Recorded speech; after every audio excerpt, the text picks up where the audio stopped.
As we pick up season 8, we have a big two-parter. We have some big themes that we're tackling. The unrest down at the docks, the dock workers sort of trying to live life down there on their own terms. Brackenreed is left with his life hanging in the balance by some of these thugs. When we left Brackenreed for dead at the end of season 7, the fans weren't happy. You see Brackenreed looking a bit unsure of himself and a bit like, not a coward, but he's just questioning where he fits in the modern world with policing. We have the suffrage movement that is taking hold with some of our central characters. You do agree that women are deserving of the right to vote? Of course. I intend to see that women's suffrage is achieved in my lifetime. And I can't do that without people like you at my side. The suffragette movement is something that I think Ogden's really excited about. As soon as she gets involved, slightly tentative at first, but once she has all of the information, she actually takes charge. So it's fun. I've been saying for years to the writers, when are we going to have the suffragettes on? So yeah, I'm super excited. We're trying to address both social and technological change a little bit without losing the charm of it being an old-time period show. Murdoch is probably not as morally rigid as he was 7 years ago. That's partially because of the society he's around, but it's partially because he's been a cop for 8 years. So we've just tried to let the characters adapt slowly, I think, as normal human beings. It's just virtually impossible to actually shoot the waterfront in Toronto. There's just too much there that's modern.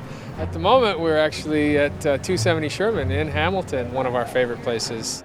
The building was originally built in 1900. It was built as the Imperial Cotton Company, and everybody remembers that. Hamilton is a steel town, and what they forget is the second industry in Hamilton was the fabric industry. And this would have been the center of the industrial area of Hamilton at the time that the Murdoch Mysteries occurred, which is to say around about 1900. The architecture of Sherman, the red brick that you can see around you is very typical of industrial Toronto. So even if it was the dockyards, they would probably look like this. Socially, the Toronto Harbour was a fascinating place. As you moved away from Yonge Street towards the east end of the harbour, things got more and more interesting in terms of really rough-and-tumble environment. And all these independent entrepreneurs coming up against some of these great big shipyard owners and the coal merchants, everyone trying to make a buck off the waterfront, no one cooperating.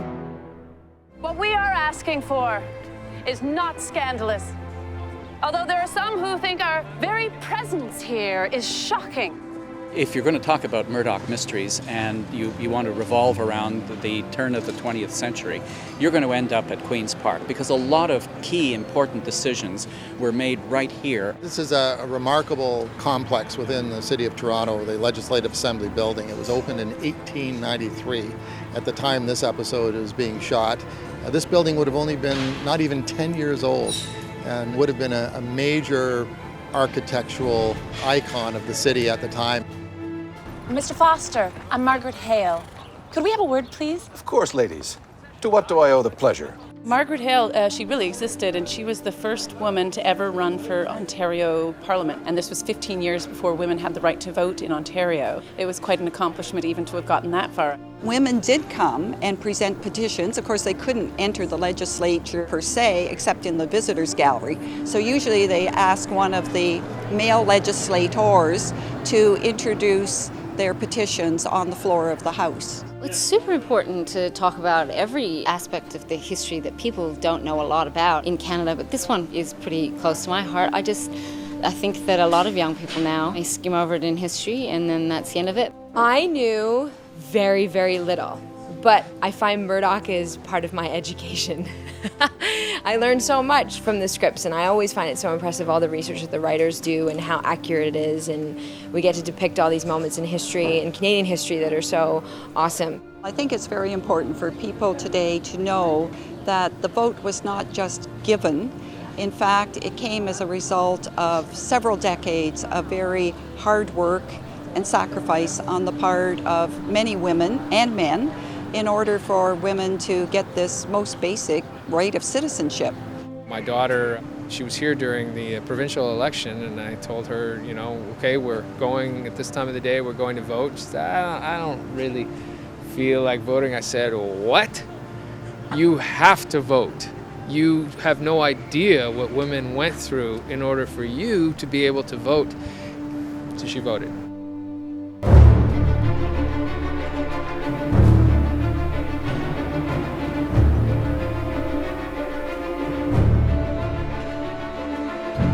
One of the two big sequences in this episode is this huge fight scene where the constables come down to the dockyards and face off with the dockers. George? Let's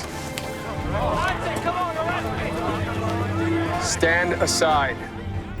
When I first read the script, I did think, oh my God, because that's a huge thing to do and we're always pressed for time. It's actually something I storyboarded and shot listed and refined and refined and refined. And a big part of that, of course, is our stunts coordinator, Darren Marsman. He's great at getting actors and stunt people comfortable with all those beats, and it ends up looking really real.